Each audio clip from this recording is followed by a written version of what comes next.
your gear, it's time to soar. Time to climb.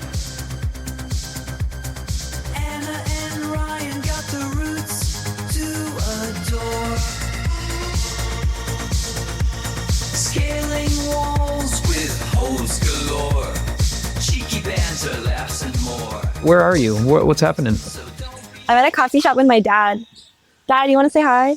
Hey, hi, Anna's dad. Can you hear me? He says hi back. You're going to make your dad sit here and listen to our shenanigans for the next hour? He's fine. He's listening to us. You're not listening, right? Oh, he's reading. He's reading. He's chaperoning to make sure that we don't talk about... He says you're chaperoning me so we don't talk about anything too inappropriate. We can keep foot pics to like a minimum. Yeah, a maximum. Dad's taking notes over here, yeah. Hey, look at this mug that somebody sent me. A climber he makes pottery, and it's like a tiny little pinch mug that he made. I'm getting my finger workout. Yeah. Isn't that nice? Look how beautiful that is. It's very nice. I really like the top layer. Yeah. Like the rim of it. Little struggle green rim. Mm-hmm. How the heck are you? So you're home. You're in California? Yeah, I'm home for another week and a half in California. And then I'm off for like 9 months or something. Oh my God. That's all the months. I know. I'm going to be back for Thanksgiving because that's like, and the holidays because that's important. I like to be home for the holidays. Other than that though, I'm like gone. That's crazy. Just do like all the laundry right now. I know. I was kind of thinking that. I was like, I'm just going to hand wash. That's what I did in Mexico. I just like hand washed and it was fine and it's fine. And that's what it's going to have to be for the next like couple of months. Yeah. Well, I want to talk about all that. I want to hear about all the things that you have going on, but it's Earth Day. Happy Earth Day. Yeah. Happy Earth Day. Look. What do you got? What does that say? It's Happy Earth Day. I think every day's Earth Day, Anna. So, I don't write it on my coffee cup. You up on your ivory tower up there? You're like, actually, no thank you on your reusable coffee cup, okay? Or disposable coffee cup. I better like Happy Earth Day. Here's some plastic. Yeah. Here's a plastic coffee cup. Did you do anything to celebrate Earth Day? I saw you made a post. You did a cartwheel on a rope. It makes me very scared to go upside down on a rope. You did not look scared at all there. No, I'm very comfortable. Too comfortable, some may say, on a rope. I love being upside down on ropes. I feel like it's really fun for me, especially top ropes. I just feel like when you look down, it's just like... Is that okay? Like you don't feel like you're going to fall out of your harness or anything? No, I trust it. I trust my harness. You know what I mean? I trust the system. Yeah. I like being upside down because you're upside up so often in life. And I think... Yeah. We're always upside up. What's up with that? You're always upside up and all of the direction is down. So I like to turn upside down so the direction's up and it like feels like, you know what I mean? Like life-ing. You know what gets me on sayings? I'm going to make a little bit of a left turn here, but I was helping my kids with their clothes the other day that were inside out. Oh. And they're like, I was like, you guys, your clothes are inside out. Put them outside in. And then they were like, that's the same thing. And I was like, wait, what? My whole life I've been saying it's inside out, put it outside in. And I've basically just been saying inside out, but just as outside in. Are you following what I'm saying here? I've just never said that part of it. I've only said like something's inside out. And then when it's good, it's just like, it's fine. I guess it's outside out. It's outside out. Or inside in. Or inside in, but both of those sound weird. Outside in and inside out sound better to me in my mind. The more you say it, the less weird it'll sound or how it goes. You know what I mean? Outside out? Yeah, you just normalize that. We're going to normalize outside out? No. Yeah, I think so. I think the more you say something, like the more you can normalize it. And so you could just, you know what I mean? Like you can just trick yourself into thinking it's normal. Fine. It's fine. Let's normalize outside out and upside up. We're already going off the rails here. I want to talk about Earth Day for a second. Can we get earnest? Yeah. Can we get earnest for a second? I love that it's Earth Day. I was trying to think about this today as I was putting together an Earth Day post. And so I was scrolling through, photos of where I was like in my happiest places outside. I ended up posting a photo of me in Yosemite, which I love. I saw it. And who doesn't? But then I was trying to think to myself, like, what's like, what's the one spot? Like, what's the spot if I could just go and be in that spot? You know, like if you're having a bunch of anxiety or something and you kind of close your eyes and you take a deep breath and you're like, what's that spot? And I was having a hard time pinpointing like a singular spot. There's a bunch, but I was kind of having a hard time like pinpointing the spot. Do you have a spot that you go to in your mind, your outside spot? My outside out, my on or out spot. Yeah, I don't know if I like go anywhere in my mind. I don't think I'd use that practice, you know, but like when I like the post I posted, that was like one of my favorite days ever and one of my favorite places ever, which is Tuolumne Meadows. And even though that's a more recent place, like the first time I'd been there was last year, but that day in particular was this day that just like was perfect, you know, and that actually is the day that I took a lot of phone footage with actually Jake. I took Jake's phone because I don't know where my phone went. So I was like, oh no, I don't have my phone. Oh well, you know, but it was so beautiful. So I stole his phone for a little bit and I took a bunch of like phone videos and had him take phone videos of that day. And that ended up being the footage I used for Peace, the film I made. Oh, and nice. like the inspiration for that poem, like that whole day inspired that poem. Like it was just like that day was perfect. We like free soloed up a dome, like very easy solo, more like scrambling. And then we like went into the lake at the top of the dome. And then we followed waterfalls all the way down this dome, just like swimming naked in the sun all the way down until we hit the climb. And then we're like, let's rope up. And then I did like this really beautiful climb. I forget what it's called, but gorgeous. Something African. I don't know. It was just wonderful 12 plus that I was like, this was perfect. Fine. And then I set up a top rope on the climb that you saw me doing a cartwheel on. And then that was like golden hour. And I was like doing the cartwheel. I was just like, we were so carefree that whole day. And I was like, that day I could repeat every day of my life.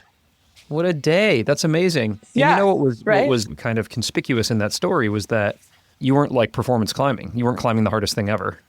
You were like having fun. It was so fun. And also like, I think that climb was really hard, the one I threw a top rope on, but it was like not, like I was just playing on it. It was too hot to climb it. So I ended up just doing cartwheels on the wall instead, you know? And then like, I remember just being in such a good mindset because I was like, with like some other people were there. I was like, oh, I can set up a top rope for you guys. I'll just like traverse and set up this top rope. And I like got to the top and I realized it was this like pretty heady traverse that was just like no gear, nothing for a really long time to set it up. And they're like, you sure? That looks like far. And I'm like, I've got this. Like I was just like so zen and it was just like a real, you know, when you're in a good mindset and then everything is just like good, happy, okay. Like I'm doing this like kind of like scary traverse and I'm like, no, what? I got this. I have to do this. And like setting up this other top rope. And I was like, okay, like this is great. Yeah. Anyways, I love that day. That's my happy day. That's a happy day. That's a great day. Just like the freedom to be naked, I think also is really nice. Like, you know what I mean? Like you don't have to be, but just like the idea that there's no one else there and you can be in nature. And I think all of that together. That unpopulated up in the meadows. I've never spent time out there. Obviously, everything down in the valley, there's always loads of people. So you're just that free, even in season. You're just like that free to just go and walk around naked and it's just no worries. Yeah, absolutely. Like all day. I feel I'm close to climb because then there were more people around and stuff. And, you know, we took it waterfall by waterfall, you know, but like definitely for most of the day, it was just like not another soul in sight. And like, I didn't even worry about someone coming. So like there was no one there and there was not going to be anyone there. Yeah. Super free. It's amazing. It's beautiful. Are you going back to Yosemite this year? Is that on the 9-month plan? Yeah. Just for like a day or two to meet up with Jake, who took that video. We're going to do a little fun, like swing adventure and maybe some slab climbing. And then I'm going to keep moving on. It's a bit hot. So, you know, it's kind of towards the end of Yosemite season, but I don't want to miss it. So I'm going to be there a few days and then keep moving. Yeah. I love it. It's great. Hey, do you remember when we were hanging out in Vegas and we were in the middle of a very tight, hectic shoot and then you like hiked off and pooped in a bag? Yeah, I do remember that. That was pretty stressful. I was like, what if I like a messy and stuff, you know? Yeah, it seemed to work out fine. And that came to mind. I don't know why that came to mind immediately. Well, I think it came to mind because I was thinking about Earth Day and I was thinking about Leave No Trace and, you know, how we as climbers do, although we are, you know, we love the natural world and we're usually fantastic stewards of it, there is an impact of our climbing. There's an impact of what we do when we're going out to these like super special places. And you had the forethought when we went out for that day to bring a wag bag. And so like there were no issues, but a lot of people don't, or sometimes we're just like out and who knows, things go sideways. And so there's going to be impact at times, and we strive for no impact. But I'm just curious, like, if you have tips for like me who doesn't get out and spend as much time like out in the elements like you do, like this trip down to Mexico or what you have coming up this year, or anybody else who's listening, like, what do you see are the biggest offenders in terms of negative impact on climbing areas, and any like things that you do, any little tips and tricks to help us lessen that impact? Yeah, great question. We're getting real. It's like a real podcast. Yeah, I like all of a it. sudden. No, it's good. Yeah, all of a sudden it's like we're actually trying to just questions being asked and answered. Yeah. I think the wag bag is like a really good idea. It's cool in Vegas how they have the wag bag stands, and they're doing that at some parts too, but just having the foresight to do that, super impactful. I think climbers can, just like all humans, like accidentally drop some trash or a banana peel or something that like, wasn't there before. And I think the whole point of leave no trace isn't necessarily like, oh, it's like, bio decomposable, whatever. That's not really the point. The point is like, maybe you're introducing something to this environment that shouldn't be there, or it wouldn't have been there had you not brought it there. So just being like mindful of all of that, I think is good. Yeah, trying to have foresight, bring a wag bag, pack that. Like I do try to pack a bag or something just in case, just in case number 2 hits and you're just out there and you don't, that's something you can do pretty easily. And then I do also think that this is like, I don't know if it's a hot take or not, but like, especially with bouldering, there's like a lot of ticks on the walls and things. And I think just like brushing that and kind of keeping the aesthetic as, leave no tracey as possible. Obviously, when we climb, we're leaving a bunch of white chalk marks up entire walls, and that's pretty inevitable. But like, brushing things, that can be really helpful and like a subtle way that actually improves the aesthetic environment of where, of nature. I'm glad you brought that up, because I think like ticks are a little bit of a hot button issue. And I feel like people like to talk about tick marks almost as much as they like to criticize people on their belay technique. Not quite as much. Belay technique is maybe like the most hot button issue. But tick marks are an interesting thing, because oftentimes if I'm going up to a project or a route or something and I want to try to flash it or on-site it, and there's some ticks there, I'm like grateful for them, because I'm like, oh, glory, there's a tick. I know where I can throw, my hand to. But then obviously if it's a bad tick, I'm pissed or whatever. Maybe it's just a bad tick for me, but it was a good tick for whoever was doing it. So what's the ethic, or do you have a sense or an opinion? Like, should all ticks go all the time, or should good ticks stay? Or is there a length of tick that's like acceptable versus not? I think like for boulders, all ticks should go. Like, you can put on a big landing strip when you're projecting it, but when you leave for the day, I would just, brush it off. I would think that's just like contact. You're right there. It's a boulder, brush the ticks. Everyone forgets, people make mistakes, whatever. But like, yeah, I would say for boulders, like always. And then you just come back the next day, you can leave another tick. Like, like you can feel the hold and be like, oh, that's where I want it. And you can retick it pretty easily. That's not like, I don't think that's too big.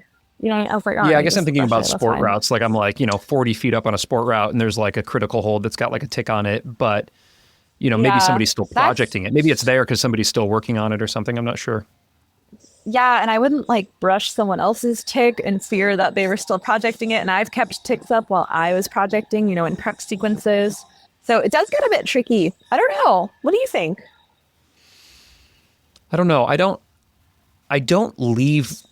find myself ticking much. Like I'll use ticks if I see them that are on routes.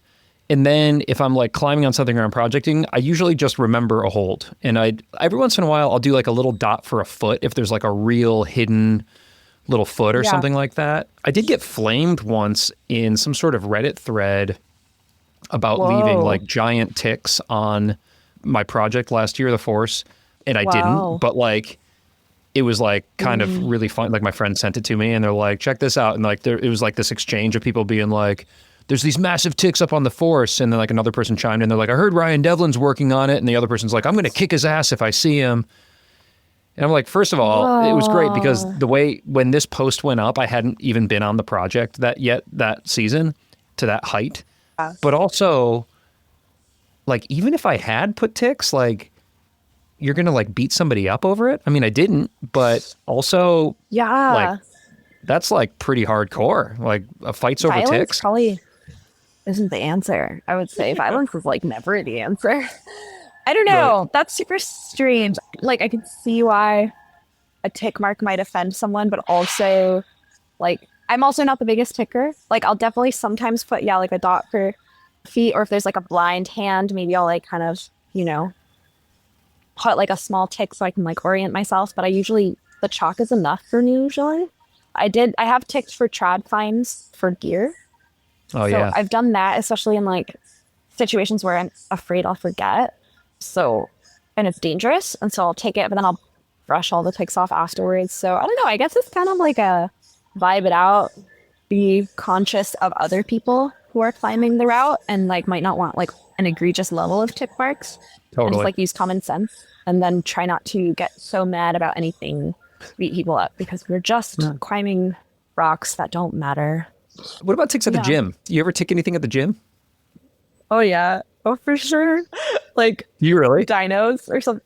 Yeah, I've definitely ticked something at the gym. I'm trying to think of like, but I think there's like this like if there's like like especially if there's like a blind like throw like around a volume, I'll tick the side of the volume where the hold, you know what I mean, is on the other side. Like if it's a corner. Right. And so I'll be like, the hold is here on that side and you can't see it. You know what I mean?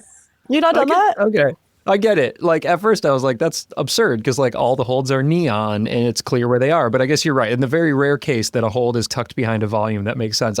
Maybe there's a funny video idea on that and like you going around and like putting these massive landing strip ticks on like already very clear, bright volumes.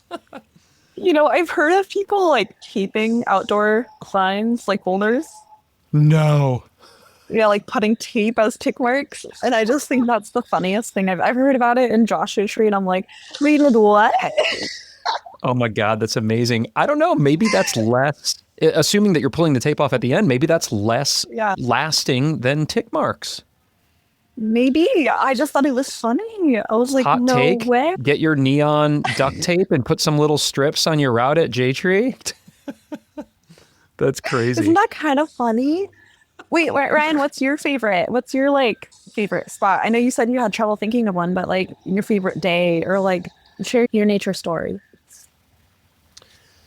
Yeah, it's interesting. Well, when I was reviewing those pictures of my time in Yosemite, I just like my first day I rolled in, I was out in LA and I just had a weekend. And so I torched up to Yosemite for the weekend and I got a tent cabin in Curry Village for the first night. And the second night they didn't have any available, but then I was in the park by then. So I just hiked up behind Camp 4 and strung a hammock and bivvied for the night. And it was so awesome and beautiful sleeping just kind of like out amongst the boulders, which I'm sure for you and many people, it's just like regular practice. But for me, I'd never done that. And it was so wonderful. But actually, like maybe the moment that comes to mind is like maybe one of my more favorite moments from the trip was when I first got there, I hiked up to the top of Sentinel Dome at sunset. And it was just like this absolutely stunning view of El Cap and Yosemite Falls and Half Dome. And the sun was setting and it was just unbelievably like religious, gorgeous experience.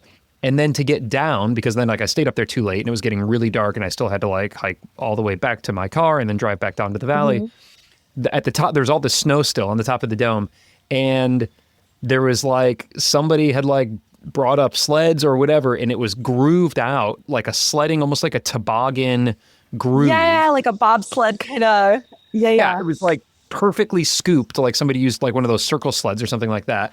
And I had my really slippery Rungney harness pants on. They're like, they're like parachute pants. Funny. They're like just like the slipperiest pant you can get. And I just sat down in that thing and I slid down the top of the dome and it was like such joy. There's all these people like hiking down and I was just like torched by them all. I was screaming fast. I mean, it was totally reckless, but it was so fun. And I got to the end and I totally wiped out and got snow like in ice everywhere in my body. And it just felt so alive and so like connected to that place and those rocks and the snow and all that. It was just wonderful. That's what comes to mind. Oh, I love that. That's beautiful. Thanks for sharing. Butt sledding in Yosemite, dude. So good. That sounds unreal. Honestly, it's making me really excited to stop at Yosemite on my way.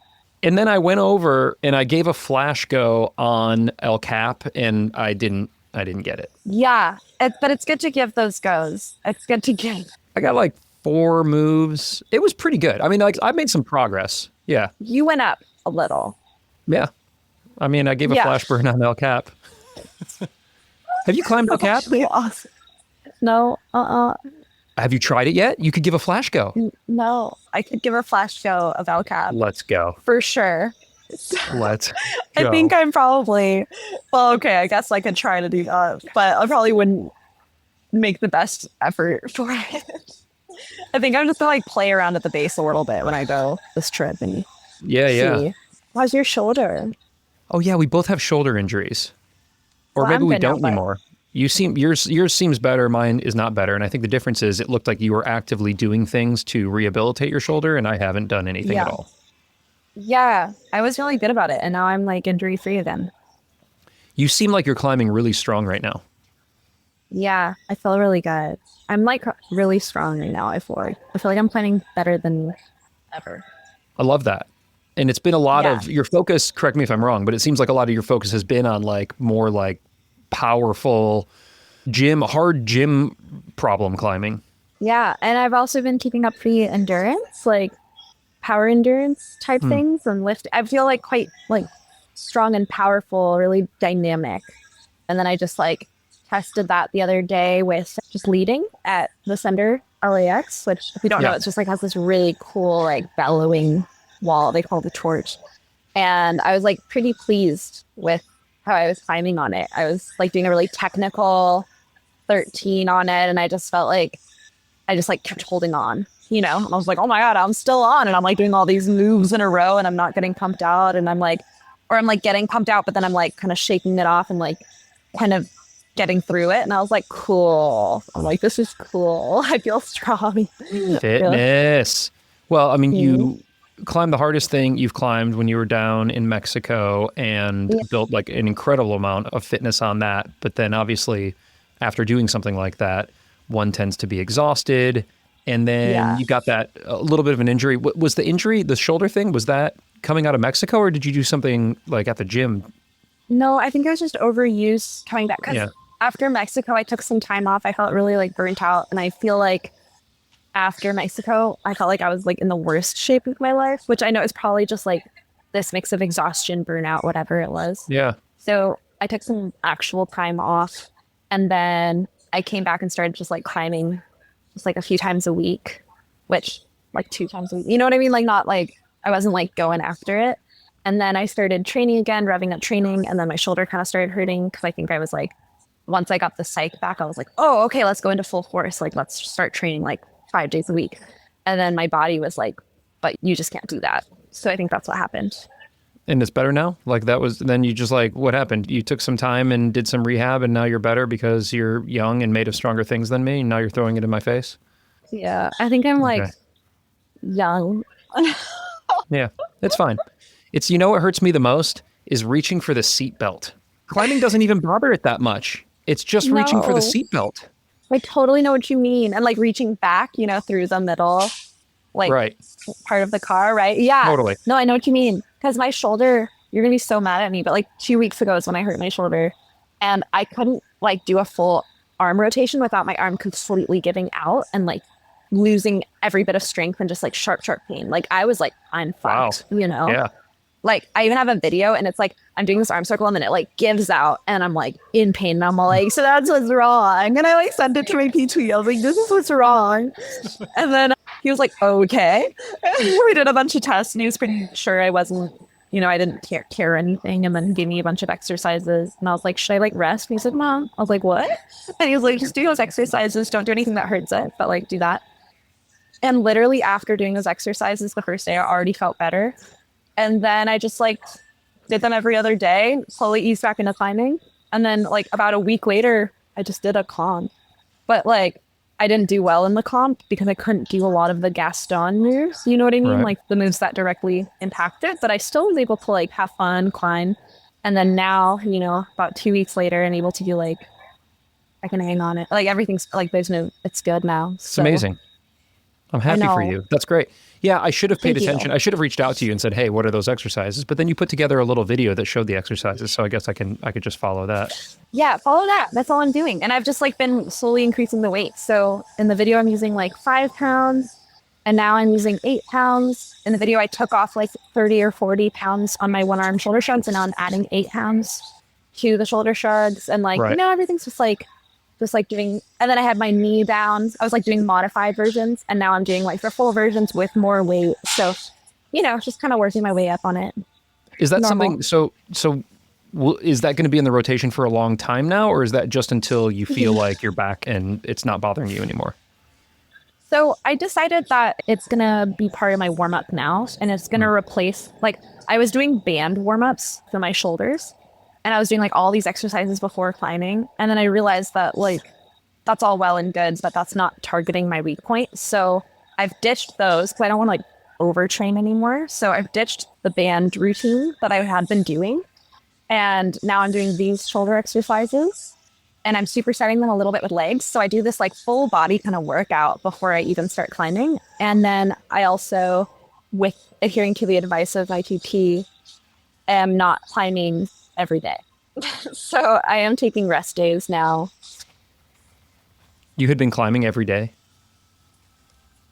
I mean, I've definitely been doing something every day. Yeah, rest I is just like good. didn't like resting. So even on rest days, I'd be like weightlifting and then doing core and like going to the gym for like the next 2 hours or whatever. And I was like, Right. well, it's just a rest day. And then the next day I'd be climbing hard. And then the next day would be like a rest day. And Yeah. so I wasn't really resting. And now I'm taking full rest days. It's like kind of crazy. I don't know, whatever. I like this for you. I like full rest days for you. It's important because then probably the next day you come in and you're like piping strong and recovered and just like ready to go. Well, okay, this is the thing. So I'm also taking creatine, which is helping with my recovery. My dad was telling me all about the chemical processes of that today. So I learned a Nerdy lot. stuff. The creatine talk. Nerdy stuff. Yeah. Dad, I'm telling you about a creatine talk we've been having. Yeah, he sounds good. What's his Oh. background? Is he He a is scientist? a physical biochemist. God, is that right? Yeah, he's a physical biochemist. Okay, follow-up question for him. What's a physical biochemist? It's like, here, he's not going to answer that well. I can answer that well because I can bring it into terms that we can understand. But it's like Yeah. where physics meets biochemistry, which is like the chemistry behind biological processes. Yeah. It's fine. I don't need to know more than that, except that Dad is recommending creatine. So you've been taking creatine, and that's been helping you with your recovery and also power, right? I mean, that's like the doctors that I've talked to and the dietitians and that have said, like you're gonna be a more powerful climber typically if you respond well to creatine when you're on it. So it seems to be working. It like speeds up, what's not listening anymore. He speeds up the ATP process. So that's supposed to like really like actually help with recovery. And then apparently because of iodize, the water retention around your muscles is greater. So that's like kind of, yeah. You know what? Well, I'm going to stop talking now. I feel Yeah, like fine. I've said enough without being wrong. And that, but I Right. was just talking to my brother, who's also an athlete, or he definitely was an athlete. He's still athletic, but he was an athlete. He's a runner for Cal. And he was saying, like, we were talking about how like maybe our bodies need more rest. And he was like, oh, mine did too. He's like, I always needed more rest than a lot of my teammates. And we were talking about how like potentially not only biologically, like physically, we might need like, a little more rest to not break, but also mentally how like you kind of reset. And especially something that needs that much grit, like he was a cross country runner, which requires a lot of grit, just like climbing. Yeah. And sometimes you just need your mind to recover. And then, you show up, you're strong, you're ready to try hard, you have your grit back. And also that creates like a positive feedback loop in your day, which probably makes you train better, more effectively, happier. So like more rest is probably better for me. Yeah. But I've been playing, I don't know, I'm like in that crossroads because like I've had moments where I've done every other day climbing and it's great. I perform really well on an every other day schedule, which is like, 3 to 4 climbing days a week? That's not that much for like, like a pro schedule. And then Yeah. I've been like, oh, well, I want to get stronger. Maybe I'll up my climbing. And then I get injured, sad, whatever. Right? Like, I don't respond well, but I still want to do it. So I'm like, but that's what all the cool kids are doing and they're getting so strong. Or maybe that's just not my path. I'm comparing myself, and that's not good. That's the TLDR. There you go. Well, I mean, again, you just came back from doing the hardest thing you've ever done in Mexico. You're performing super strong right now at the gym, and you're about to go off and just be climbing, it sounds like, in a lot of really exciting areas for the next 9 months. So I'm excited for you. I hope we can entice you out here this fall to the Red River Gorge, Anna. It's looking very promising. And you know who I called on the phone the other day? Tom Randall. He's going to come here? Randall. Tom Randall? Are we able to say out loud, Tom Randall? We have to manifest. Yeah, let's manifest it. He said it's likely, and that means that it's like still a 50-50 for sure, or even less than that.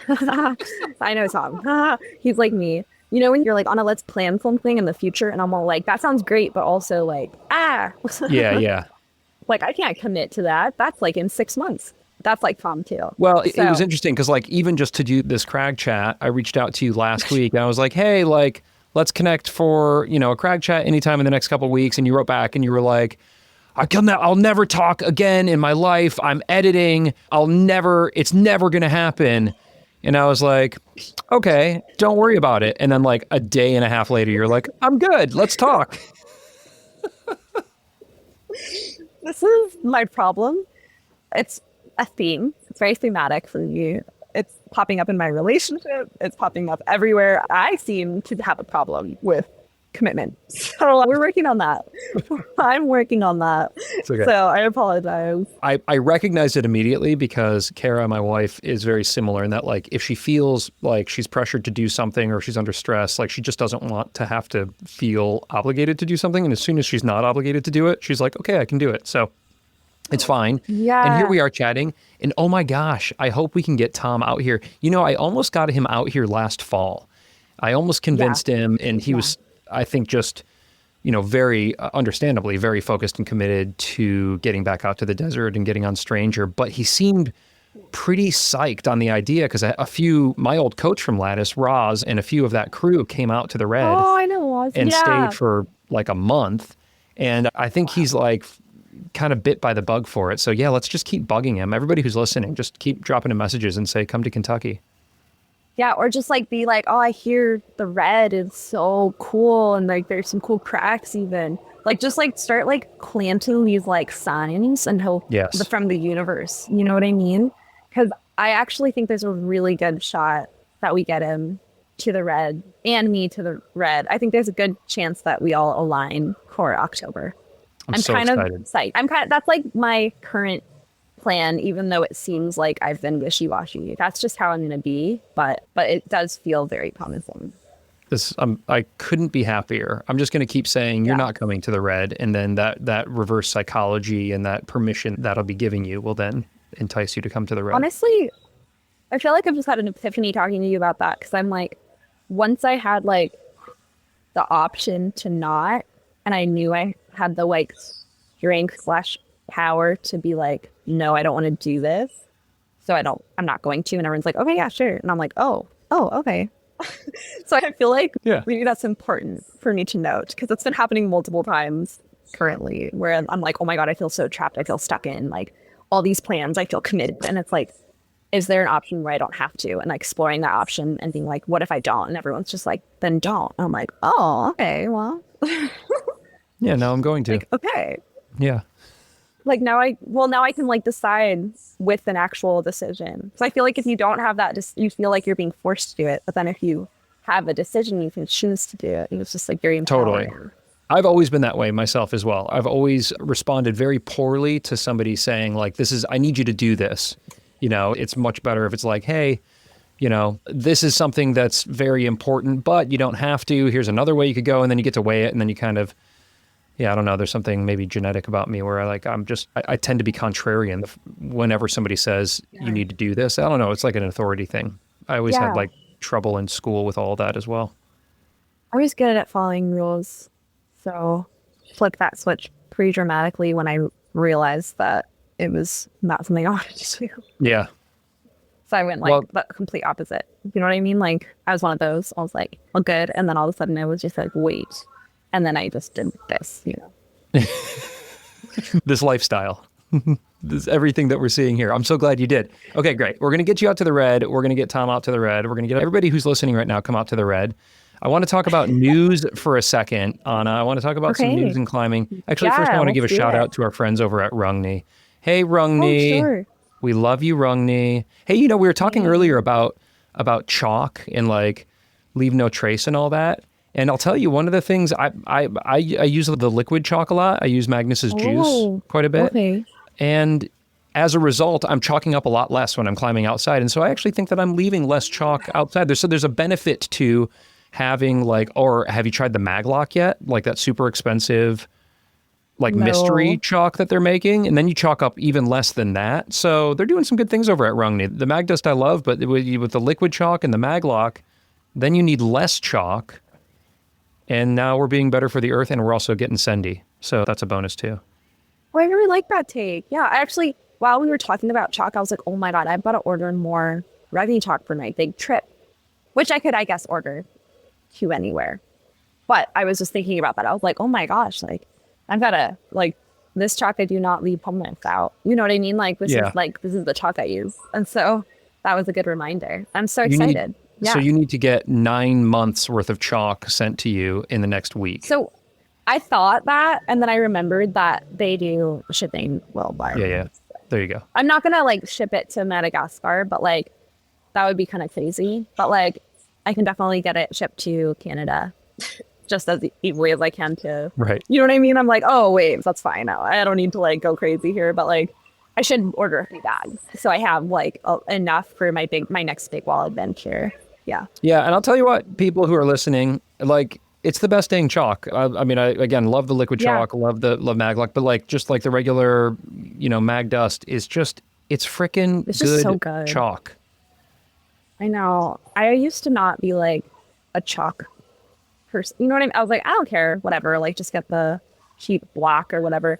Right. And now I'm just oh no, I actually need good chalk and it makes a difference. And now I'm such a chalk snob and I just can't play with anything other than Rugby, which is just it's good because they support me as a creator, but I'm this is an addiction. So please just keep, supporting you, Rugby. Thank you.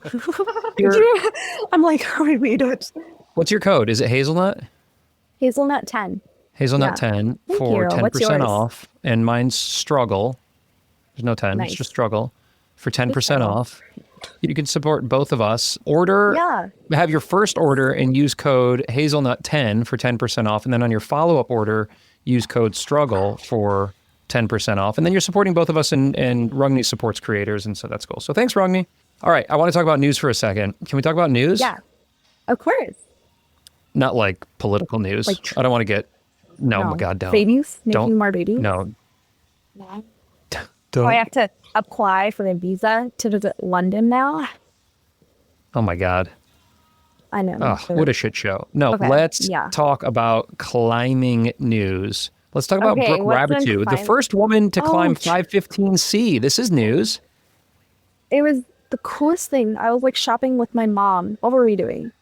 Well, we were pretending to shop. We were walking around and not buying anything. And I was oh my gosh, Mom, this thing just happened. And my mom's grasp of finding grades is not very good. But we know. I think we all know this. I think she was she could tell something very historical happened. I was just I cannot believe this. It's just what a cool moment in history to just see happen. Oh my gosh. I was so happy. I immediately re-downloaded Instagram on my phone to leave a comment on her picture that she'll never see, and that's fine. I was you're just an inspiration, to all women, showing that the gender gap is so close, and it's just so empowering. It's so amazing. I mean, she's so impressive. Obviously got silver in the most recent Olympics, is just an incredible climber on the competition circuit. And then, boulders at the super high grade, V15, V14, all the way down. And then I don't think, somebody will have to check me on this, I don't think she's climbed a 515A. I think she went from the 514s to 15C. She was I'm going to the top, baby.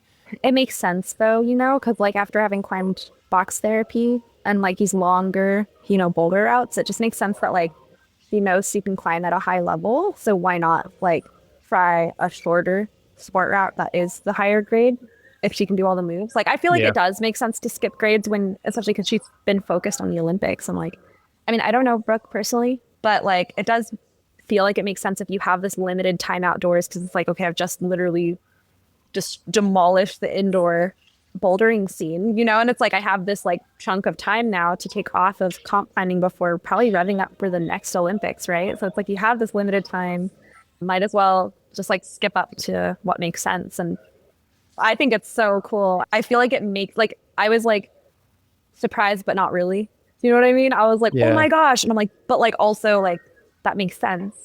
Yeah, that's such an interesting way of looking at it, Anna, because you're right. Like when it happened, and kind of like in this hindsight, you know, Monday morning quarterbacking like we're doing, you're right. It makes total sense. It's very savvy project choice, and it suits her strengths, and her strengths are many. So she probably could have picked any number of projects, to be honest. But you're right. It's like short, punchy, and fit in the amount of time that she had. And obviously it's not a bad thing being out in Italy and just like being with like a great stoked crew.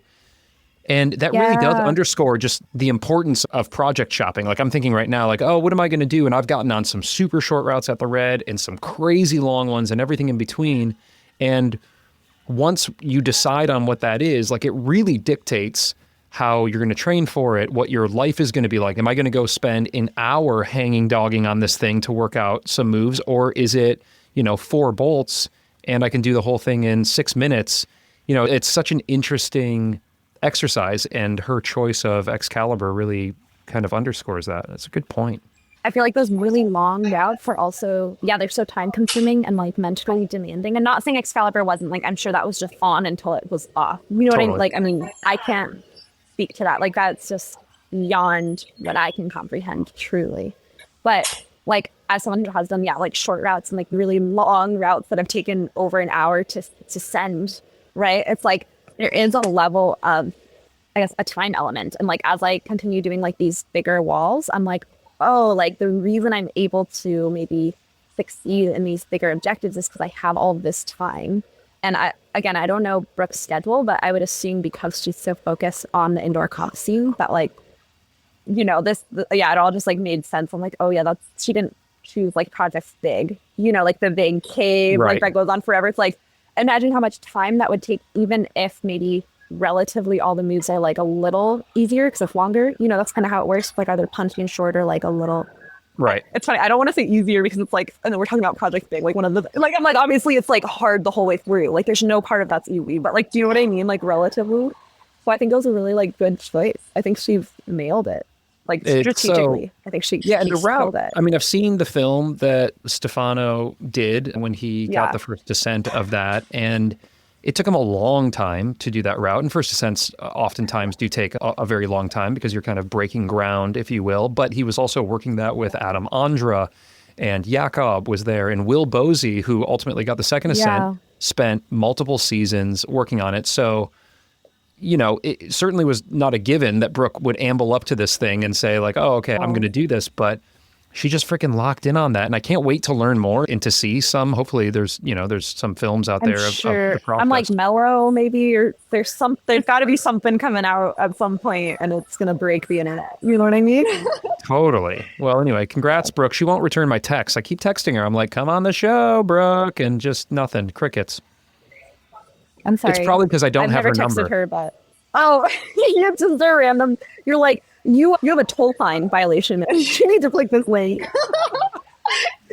And also, democratic crisis. You vote. Last chance. Okay, donate and vote. Okay, everybody. If Kamala Harris here. Team C, click this link.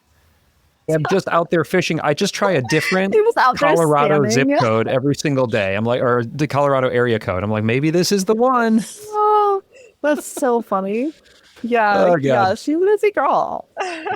Yeah, she's a busy girl. Sure. Congrats, Brooke. What else should we be talking about here? We got to wrap this up. Your dad is literally sitting at the coffee shop with you. No, he's not. He's over there. He's gone. He's left you. Hey, did I tell you that I climbed my hardest indoor boulders? You know, I did that thing with Emil. I went out to Portland and I did some filming with Emil. Yes, that's right. And I climbed, remember we're on the road to V8 because you told me I needed to be on the road to V8? Yeah. That's right. Because it's symmetrical and it looks like glasses. Yep. But originally the goal was the road to V7 and you nixed that. You said, no, let's do 8 because 8 is more symmetrical. And I couldn't Did you argue climb with the it V7 because or something? 8 is very much, so I climbed a 7. See, it wasn't a good goal. It's too soon. Too quick. See? It might be too quick. Well, I mean, it was an indoor 7 to be fair, but it was a consensus indoor 7. Oh. The route setters gave it a 6 to 8. They give it a range at this gym, and so it was a 6 to 8. Okay. But then the members vote, and so then I went on the app, and it was it was a consensus V7, and it was incredibly hard. It took me 2 sessions, and Emil was a great coach, and I think it's probably what resulted in my body completely breaking when I got back from Portland. But Right. it's the hardest thing I've ever climbed, and I'm really proud of it. And Good work. yeah, it's going to be in a video coming out at some point in time in the next month or so. I'll look out for it. I'll send it to you. You're going to be very proud. It's very throwy, comp, dynamic-y. It was very out of the comfort zone. Okay. See, I stand entirely by V8 and outdoor 8. I know it's hard. I know it feels crazy, but I think this is it for you. This is a good reach. Well, I appreciate it. It's good. I'm going to head to Colorado soon. I'm going to scope out some boulders there. I'm going to get down to Chattanooga and scope out some boulders there. And then the goal will be sometime this winter, when it cools off, I'll hopefully get outside and actually get to try to do some boulders. But yeah, anyway, I'm psyched. I'm feeling good. I'm feeling strong. I kind of came back from that trip totally wrecked, but now we're into spring sport climbing season and I'm just going out to the red and it's really fun. I don't have a project because I was so project focused the last year. Mm-hmm. So I've just been going out with friends and I don't think I've visited the same crag twice in the last 3 months. We just kind of bounce around and climb and send or not send. That's and so fun. Yeah, it's been nice. It's zero stress. I feel like I'd also accept a V8 in a sport climb if you end up climbing a V8 inside of a climb. So just keep that in mind too. But wouldn't that be what's the grading on that? That would be a 514 or something. I don't think that's going to be happening. No, not yet. Here, a let's go to V8? dark grader. What's a V8 okay. on a sport? Okay, dark grader. Hold up, I've got this. It's got to be boulder. high 513. Okay, V8. And let's say there's a a good rest. And then it's 511 after that. You know what I mean? Okay. Okay. 513A, hard. No. That's what I'm saying. I'm it just has to be a boulder. Yeah, because 14 isn't that's you're talking V9, V10 for a 514A. And it depends how many are stacked. You know what I mean? Even there can be V8, well, or not V, for example. I described it as 7 or 8 V7s stacked on top of each other. So it's obviously that's a different, do you know what I mean? If it's just a pure V8 and then it's 510 or whatever, it's 513AB, which Crazy. I think isn't that kind of in your wheelhouse over? That's pretty similar. I don't know vibes. if those routes exist out of the red because the red is so sustained. It tends to be so sustained. That's right. So the 13A that I did was V4 to V5 plus to V2 to some kind of 12 minus exit climbing or whatever. But it's just kind of relentless, It wasn't a singular hard move. It was just can you make it to the chains after doing a bunch of semi-hard moves? Right. But maybe a route like that exists out here. I'll look into it. But I mean, honestly, I want to have my butt on a pad and then stand on the top of a thing. I think we just got to make a trip to Bishop, honestly, or you know what I mean?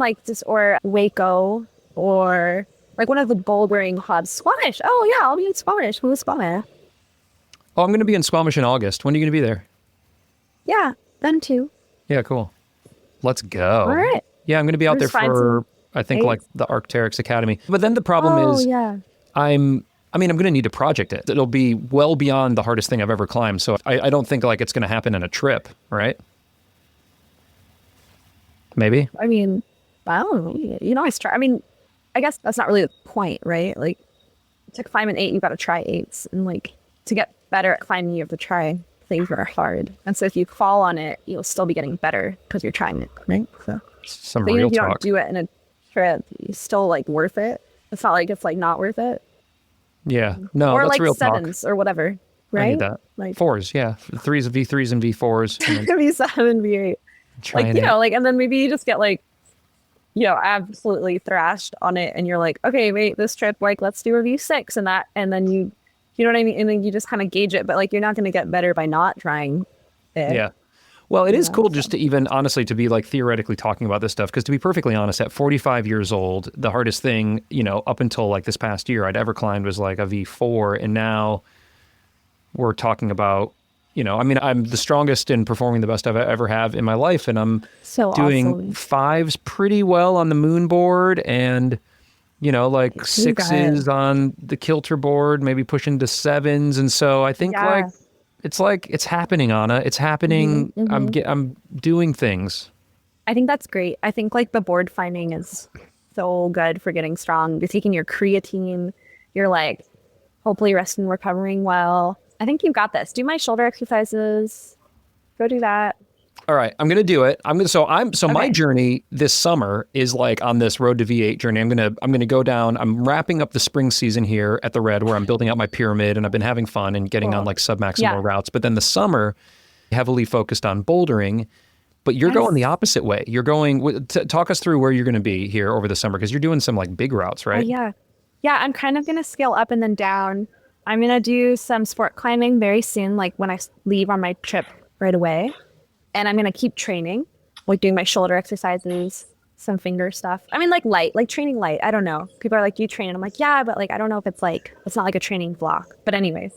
And then I'm revving up for a big wall in Madagascar. It's kind of like a girls' trip. Yeah. My climbing partner is Matilda Sutherland. And then I yeah. know Sasha and Mango are going to be there too. We're going to be neighbors. It's going to be super fun. And then, Right on. yeah. And then I'm going to kind of dial it back because I remember after Mexico, I was like out. So I'm dialing it back. I'm going to be in Canada and I'm probably just going to do gym climbing training, maybe bouldering, like really go small. Because I feel like once you go really big, I feel like my head needs time to recover. So I'm going to go back to bouldering, which is like kind of my space. I feel like I started a boulder, you know what I mean? I just feel like bouldering's fun. It's low key. I never have any stress with it because I never have any objectives with it. Bouldering's just like this way to play. Yeah. Not that big walling isn't, but it's just a bit more serious. You know what I mean? It's just like a bit more full on when you like take on like a multi-pitch or a big wall or even a sport climb. Do you know what I mean? Like you're in it for a while. Like you rope up and then you're like, that's like what you're doing for the next 10 hours. Totally. You know what I mean? Yeah. So it's like bouldering's kind of like very chilled. Like you can have a little picnic. You can choose not to try again, whatever. And that's kind of my like revving up, revving down. And then hopefully revving back up a little bit for fall in the Red, right? Like kind of starting back up and then maybe back up to multi-pitch. So I feel like I'm in this like cycle that's like bigger, smaller, bigger, smaller. That's great. I love that cycle. Yeah. I can't wait to connect with you. I mean, good luck and have so much fun in Madagascar. And then at some point in time, when you get a good connection again, I guess when you're back in Canada, let's connect because I want to talk about the Red and the routes that you've got your eyes on and I don't know, some fun that could be had out there. Is the Madagascar thing, is that an FA that you're working on? It's not an FA. I've been on an FA kick, but this is not an FA. This is a repeat. But it's beautiful. Like it's beautiful. Actually, Sasha just posted pictures of like a carousel and some video of the climb that Matilda and I are going to try. Her and Edu Marine did it in 2017, I believe. So this is totally not an FA, but it's going to be really exciting. And also to try to do it in a better style. Cause like, I don't know if I talked, like Shaman Loco was awesome, but like we never got a continuous ascent, which is like the standard for sending a big wall. So it feels like a little bit like, oh, we didn't really send it, even though we got like the first free ascent non-continuous. It's like, there's all this terminology, all these asterisks. And I kind of want to do something without a bunch of asterisks. You know what I mean? Yeah, cool. So you'll still work it in, you'll work it out of order and work it in different sections, but then the idea is to try to then do like a ground up push ascent on it? Or are you trying to ground up send it from the start? Yeah. Matilda and I have to talk about it, but we might do that one. I don't know. Because ground up, you can only ground up if you ground up. So if you work in different pitches, you can't like go back and then do a ground up because you've already not grounded up. It's not ground. It's upside up, but it's not outside in. Right. Everyone loves a good callback. You understand. Yeah. So I don't know exactly what style, because Matilda's dealing with her knee injury and we're just trying to like work out how the hike is actually going to be for her and stuff. And then Sasha's kind of throwing around this idea of us all doing like an easier climb all together, like the 4 girls who'll start the trip off and do something fun like that. So I don't really know what's going to happen. You'll hear about what happened and what we were able to do. Because that was like the shaman thing. It was like, look, we couldn't go for a continuous ascent. We didn't have it. We didn't have the time. Connor was injured. Like it just did not happen. So this is what we have. This is our story. This is what we did. Like, take it or you know what I mean? Like, this is just our experience. It's not like the best, but it's like exciting nevertheless. So you'll find out, I guess, what we ended up doing in Madagascar based on like how we're feeling. Yeah, we'll talk about it. I mean, it's oftentimes kind of malapropos, or if nothing else, a little bit silly to talk about, specifics of projects before we even get into the project. So thank you for sharing just a little bit with us, because Madagascar is so exotic and so cool and so exciting. And it's going to be an incredible experience for you, however you slice it and dice it, and have so much fun. We're going to miss you, Anna. Keep us posted. I will. I'll be off, but I'll be like that. It won't be so long, actually. It'll just be like a few get the first look at what happened. I'll keep you updated. Are you deleting Instagram while you're down there, or are we going to be able to follow along a bit? I think I'll be pretty good about, well, you know what? It all depends on the Wi-Fi and like the situation. I have no idea what it's going to be like over there, but I think Matilda's pretty good with social media. So maybe together we won't be as bad as I would be just alone, because I just don't do it. Like, you've been seeing a lot more stories of me posting maybe recently because my friend Megan has been taking videos and she's so good about it. And I do not do that. I don't go to a gym and just take my phone out and take a video. Like, I don't videotape myself. That's not like something that comes naturally to me. I don't think about it. Right. That's why the Shaman Loco video is just phone footage of other people. Like, literally, it's so bad. It's not like, I know it's silly because I'm supposed to be making films and I'm like a YouTuber, filmmaker, all this stuff, but like, that's not really like what comes to mind when I'm climbing. I'm just climbing and I'm not trying to film anything. I love that. I mean, it's a bit like, maybe I should be better about filming things, but like, I think it takes away some time. Like, I don't want to be thinking about it all the time, so I just don't. And then you got. Well, we will get what we get. I'll pry some stuff out of you. And if you're a Patreon supporter of Anna's, like I am, you're pretty good about giving some nice little behind the scenes updates and little stories and vlogs and that kind of thing throughout the process. That's the thing. Yeah, thanks for bringing that up. I was really pleased with the Shaman Loco progress updates, because I was like, I'm not trying to like get my phone out and record everything, but I can definitely write about everything. And that's like an easy way for me to connect and share my story without like having to feel like I'm constantly being watched with a camera, or like constantly feeling like I need to do work while I'm like climbing. Because I don't want my mind to be split. So it's nice to come back and like, I was like every morning after one of my shaman like attempts, I had wrote this whole like bunches of paragraphs about how the day went, and it was perfect. I loved it. I was going to do it anyways, and I was like, oh, might as well share this. Like, it's just my journal entry, really. It's like dear diary, like yesterday it was hard, so that's actually a good point. That's definitely something I'll do for like all of my objectives. I'll be unpacking them all like in real time. So love that. All right, well, shout out. I'm gonna link in the show notes to Anna's Patreon, and I've been a supporter for, I don't know, well over a year now. And I love the updates and the little videos and clips and stuff that you send out every once in a while. It's really nice. And Anna, thank you for your time at yet another coffee shop. Our coffee shop tour continues. So good to see you. Bon voyage. So good to see you too. Thanks for the catch up. Sorry about the stress. We'll do it again. We're good.